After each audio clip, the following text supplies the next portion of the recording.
Hi everyone. Just wanted to kind of talk to you guys about what I've been thinking about. We kind of have some scattered subjects here, but I find it I found that this would all kind of mesh together in an interesting way, and so I just kind of wanted to give my little rant about all these things and um, yeah, just talk about it because this has been on my mind a lot lately. Um, Before I kind of go into my next big project, which is not about any of these things. So they just happen to come up. First off, I just want to kind of give a rundown of utilitarianism. Utilitarianism basically says that something is most moral when it provides the best outcome. You'll hear some people say, like, ends justify the means. It's a little bit of an oversimplification, but yes, that's kind of the utilitarian standpoint. We have the trolley problem here, and the trolley problem, the answer that the utilitarian would give is we want whatever option has the least death. So I'm going to pull the lever, and the one person's going to die, and we're going to leave the 5 people alive. Even if I'm doing something in the process, it's the better outcome. So we should do it. That is what the utilitarian would say, of course. Utilitarianism was coined by Jeremy Bentham and was continued to be worked on by this other person here in the black and white, John Stuart Mill. They had more of a teacher-student type of relationship, and so Bentham kind of kicked off the project, and Stuart Mill just carried it on and continued it. But Bentham seems to have some kind of clear biases, right, for even introducing the idea of utilitarianism, though it existed as other things in the past. Bentham is kind of repackaging it and making it new. One of the things he brings up is this principle of utility, which basically says the best things are the things that bring about the best outcomes. This is how we should define morality, and everything in nature always moves towards these kind of improvements. Is kind of what Jeremy Bentham is saying, and he states that this needs no proof, that this is a foundational, fundamental truth that everyone knows. This is completely obvious, and everyone knows this in their core, and if they disagree, they're just denying an obvious truth. Now, to me, knowing Bentham somewhat and to knowing the environment he's in, it's pretty clear to me that the whole reason to bring about a definition of morality is to challenge the religious structures of this day, who would deny morality as well. They would define it by, these codified practices that were developed out of these religious organizations. In his day, that would be the Church of England, which branched off of the Catholic Church. And so there's this continual kind of carrying of rules and traditions. And Bentham wants to challenge it, but he doesn't have ground to challenge it within the structure. And so what if the structure is wrong? And so he is now bringing his own view in to challenge it. I think that's a reasonable assessment of what he's doing here. And so by setting this principle that needs no proof, I think he's trying to do the same thing that religion has done to him this entire time. That whenever he tries to challenge it, people will say, well, these are kind of foundational truths. Everybody knows that there's a God. And I think that's a basic one that you'll hear a lot, is that, there's this idea that we all kind of start out with this assumption that there is something greater than us. And Bentham kind of tries to put the shoe on the other foot and says, well, actually, my formulation has a similar but stronger principle of utility that is so obvious that everyone should know it. He really tries to push this, that everyone should be utilitarian, or everyone is utilitarian and they just don't admit it. So he tries really hard to kind of to troll, really. He's kind of a troll on everyone he disagrees with, and tries to kind of fit them into a box. Now, this is where I think the more controversial side of his morality comes in, is that he now needs to define a best outcome, right? Because it's all well and good to say, I believe actions will lead to the best outcomes. But what is a best outcome? And so he calls it hedonism, which is a maximization of pleasure and a minimization of suffering. This had already existed in the form of Epicureanism, which was around, post-Socrates, as a branching off of, and Plato, branching off of their philosophies, and kind of stood against Stoicism in this kind of interlocking different views on pleasure and pain. But the term Epicurean, especially at his time, had been kind of done away with. Not done away with, but it had a little bit of a stain on it. Epicureans were seen as people who just kind of wanted to do what they wanted to do, and they wanted moral justification for it. And so he created the word hedonism, or used the word, or coined the term hedonism. And the great irony is that hedonism has the same, if not worse, connotation than Epicurean does. So he did a real good job of avoiding that trouble. But one of the ways to decide on whether an action is, fits into provides the best outcome, we need to consider the things we know beforehand before we make the action. So we have to consider, what would the outcome be? And so he has 7 principles. If we're going down this list: intensity, duration, certainty, propinquity, fecundity, purity, and extent. And so we'll just go through this, right? If an action is going to bring about pleasure, how intense is this pleasure? How long is it going to last? How certain is this pleasure going to be? So if I buy a lottery ticket, the pleasure of scratching off might be somewhat high, but if I win, let's say, what is the certainty that I'm going to win? Like that amount of pleasure, that needs to be calculated and compared. How close is this pleasure or pain, temporally, right? Is it in 17 years, or is it in 2, or is it next week, or is it in 5 minutes? Then we have long-term benefits, right? So even if it's far off, how likely is it to continue to generate more, right? If I brush my teeth and continually do so, I'm going to have the benefits of, not having to get surgeries on my teeth, and we just kind of continue on. Purity, when a purity is high, we are kind of consistent. So suffering continues on into suffering, and pleasure continues on into pleasure. Drug use is a common example of low purity, because you have a great moment when you're taking the drug, but then as soon as it's over, there's a lot of problems that come with it. So that's the hedonistic calculus on that. And then extent, effect on others. So then you need to do the hedonistic calculus of all these things on everyone else around you, or who will be affected by your actions. This can all be put into a large equation. There's some people who have created equations for these, and basically the idea is that every time you make a decision, you just sit down and you write it out, and you say oh, okay. For example, we have Dionysus here, and he's throwing a party. You're going to have high intensity pleasure for, as long as the party goes on, which could be a while. It's pretty certain you're going to have a good time. It's the god of parties, basically.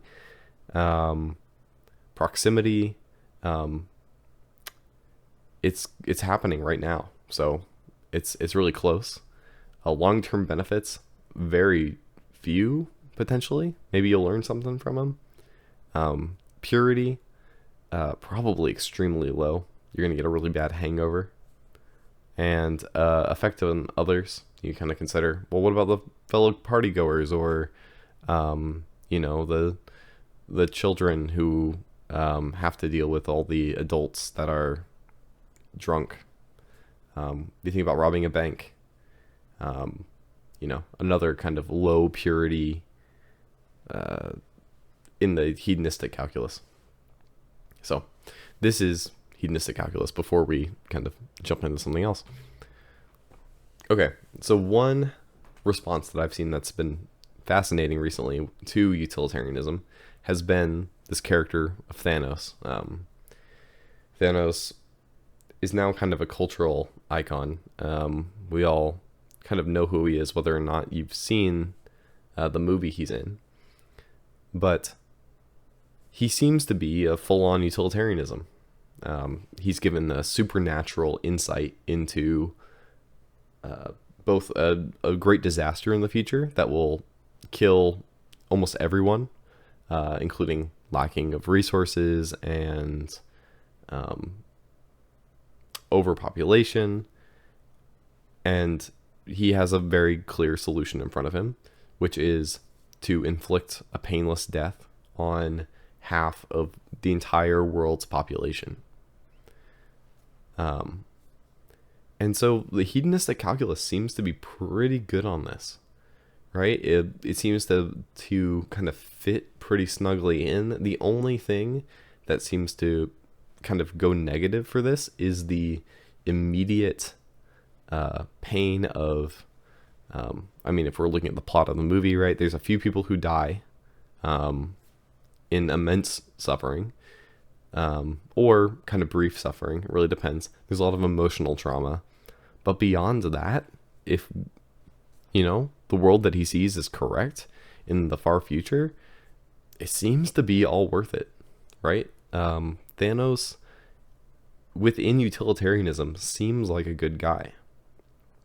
Now, the problem is, right, our moral intuitions as non-utilitarians or potentially utilitarians is that it doesn't pass the sniff check, right? He does not seem like a good guy. Killing half of everyone, no matter what, seems to be unjustified. There's something about killing people. The ends don't justify the means. So this is why I say this is a counter. He seems to be a true utilitarian, specifically maybe an act utilitarian, and we'll get to rule utilitarianism next, and why maybe that can counter this. But to everyone else, he seems like a pretty obvious villain. And so there seems to be either a contradiction or maybe our moral intuitions are off on this one. And I struggle to see how moral intuitions are off on this one when innocent people are being killed. So, what does the Rule Utilitarian say about Thanos? We have some Rule Utilitarians down here, two of the more famous ones. And rules in Rule Utilitarianism, and I'm not a complete expert in this, but I'm kind of trying to work on this. They seem to be, like I say here, a moral shorthand. They basically say, hey, we've done all this stuff before, right? We've seen these things through history, and there is a certain element of hedonistic calculus that's supposed to address this. But it says, hey, we've noticed this pattern enough that we are going to say for certain that this action is immoral, right? It always leads to bad outcomes. So let's just completely take it off the list. So I've made points about utilitarianism doesn't seem to be able to stop people from doing medical experiments on orphans, because orphans don't have connection to other people. They are literally, in some cases, just people who are unclaimed in the system. And so to a utilitarian, it seems like you should be able to experiment on orphans because their suffering is much less than the amount of healing that the scientists could do to the rest of the population. And somebody in the comment section, thank you for commenting, was telling me that, a rule utilitarian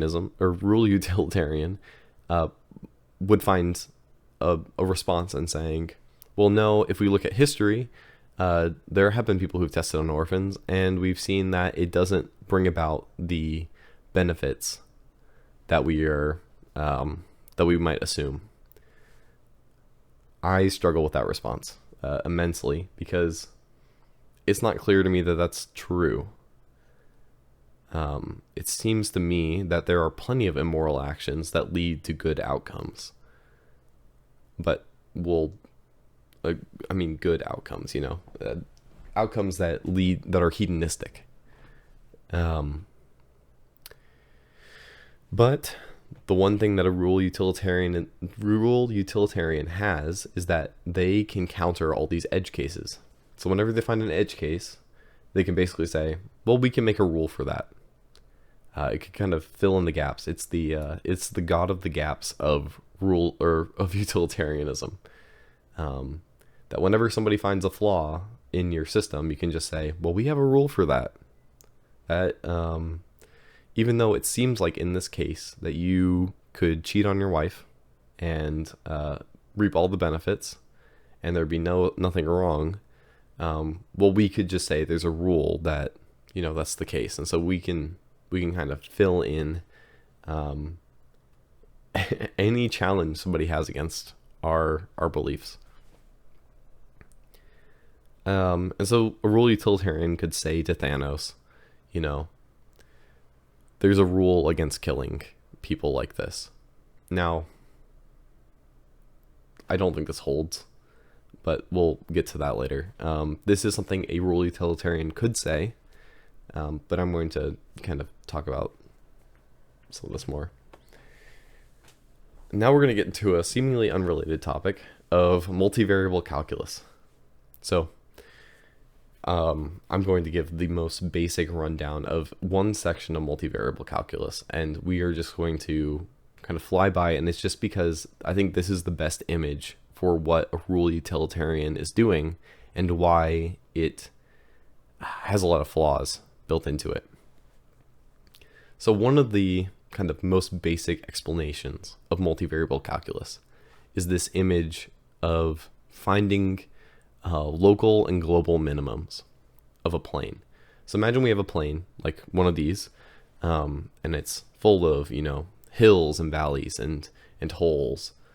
And you can just kind of drop yourself on any place on this map, and you want to pretend that you're a ball, and you can't see around you, but you can kind of look directly under you, and you can kind of see the way the ground is tilted. And so the way to find a local or global minimum is you just continue to roll downhill. So any place you find, you're just going to roll downhill, and you're going to find out where you land. And, you'll reach a point where the ground is flat at the bottom, or in a trench, the ground will be completely flat. And you have found a local or global minimum. And ideally you find a global minimum, right? You want to find the absolute lowest point. And so you want to try again, maybe in a different spot, and see where you land. If you land in the same place, you want to, edit your variables a little bit. So imagine we have a sample map or plane where there is a lip and then a hole. If you find yourself on the outside of the lip at all, you're never going to go up the hill. And so there's some problems with that. You could randomly end up in the hole by just kind of picking randomly along the map. But you could pivot yourself on the lip and you could just fall down and find some other minimum or find it out here.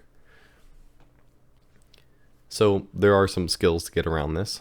Part of it is randomly testing a bunch, and part of it too is finding places to jump further So if you're going downhill, you just jump further sometimes and you can get around some of these problems. But this is a relatively simple problem. These can upgrade in complexity really fast, and you can't really avoid some of these issues later on. Now, this is my idea. I don't think anybody else has made this connection, so I'm going to take credit for it, and maybe I'll put this in a paper someday because I think this is really good. If I ever go back to school, I think this will be when the papers are right, which is Multivariable Hedonistic Calculus. So think about the idea of finding the correct response or the best outcome is reaching a global minimum. And so we can kind of do our calculus. We start somewhere and we kind of go down, down, down into this local minimum or relative minimum. And when we reach there, we kind of say, hey, this seems pretty good, right? We have not too much suffering, but we have a pretty good amount of pleasure. So this is like where we want to be. But how do you know it's the best? Because there could be a much greater one. So you could easily find yourself in situations where, there is okay, this is tough. This is just like the lip problem, right? There's a lip, and then it goes down into this big hole, and then there's a lip here and there. And so there's a local minimum right on the edge. And so if you go there, you might get stuck in the local minimum, and you wouldn't know that there's something beyond that choice that seems like it's going to get worse. And then as soon as you cross a certain boundary, it gets way better. And so it's easy for us to potentially get stuck into traps in these local minimums. And so these kind of rules of rule utilitarianism kind of serve as these kind of guiding principles to help us beyond these little traps and these little local minimums and things like that. The issue is, and I think this is what this problem kind of presents, is that this is already an oversimplification of multivariable calculus. This is a way oversimplification of moral problems. People have been kind of made fun of for using this term, but I think it serves my point well, that this is combinatorially explosive, this idea of like what a correct decision is. Because in every kind of aspect of an action, there's a crazy amount of context, and then there's a crazy amount of potential responses. And so, not only is Thanos snapping his fingers, right, but he also is going to be, what's he going to say while he's doing it? There is a hedonistic calculus. Should he be trying to comfort the people he's about to kill versus saying nothing? What would give them the most pain and the least amount of suffering? And so there's all these kind of aspects of trying to consider one thing or another, and to break it all down is nearly impossible, much less when you're trying to make a rule, right? It's one thing to kind of process all these variables at once, which becomes overwhelming. But then the idea of creating a rule to reliably reach there assumes a certain amount of knowledge that none of us have. We don't have enough processing to make these rules. And maybe I need to go to the next one. So that we're kind of getting to these ultimate flaws. So how do I even say this? So for example, the orphan issue, right? Medical experiments on orphans. And the rule is, don't medically experiment on orphans. Well, how do we know that this is a rule? How do we know that there isn't one variable that's different that if we experiment on orphans, it's okay, right? So it's like, it's okay to experiment on orphans if they have this disease that will not let them feel pain, right? And then the rule is incorrect, right? If it is the case that we get the best outcomes with this situation, then the rule is incorrect. And rule utilitarianism can't handle a rule being incorrect. A rule being incorrect it's no longer a rule. And so you have to prove rules right. And the barrier to entry for these rules, the level of burden of proof is extremely high. Because if you make a rule and people follow it and they are getting to consistently less optimal outcomes than if they didn't have the rule, then you have just kind of done, you've done something extremely immoral, right? This is almost like meta utilitarianism. By monkeying with utilitarianism, you have generated a non-optimal outcome, and now you are immoral, or your actions were immoral. You were ignorant, and you're doing something you weren't supposed to be doing. This is the very criticism that, most people who would follow utilitarianism would have with religious dogmas. The idea being that religious dogmas are kind of these ossified rules that are unchanging and they don't address and fix themselves. That locally it made sense, but globally it doesn't make sense. And so holding too tightly to them is problematic. Part of the problem with rules too is that you're not supposed to break them, because by definition these rules are supposed to generate the best outcomes. So if you break them, even for experiments, there's a question on what the morality of that is. It's like if you're told by X to not do this thing, and you're like, well, I was told not to press the button by X, but who knows, maybe it will bring a good outcome. And you press the button and it launches a nuke at an occupied city, right? Well, the rule was there for a reason. That was a good rule. But how were you supposed to know that? Well, you should have just followed the rule. That's kind of characteristic of this idea of dogma. I say here, at least religions make supernatural claims that subvert this, which is utilitarians don't have the excuse that religions do. Religions say that there's some sort of divine authority. Even within a utilitarian framework, religions make more sense than a human institution. This is another problem that utilitarianism has. I'll get into that in a different video. I think that's a good thing to address separately. But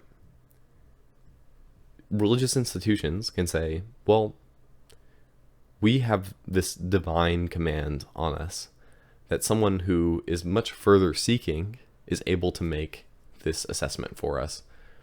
But a utilitarian says, Bill 20 years ago said that if we ever, cut this plan open, that there could be a lot of problems.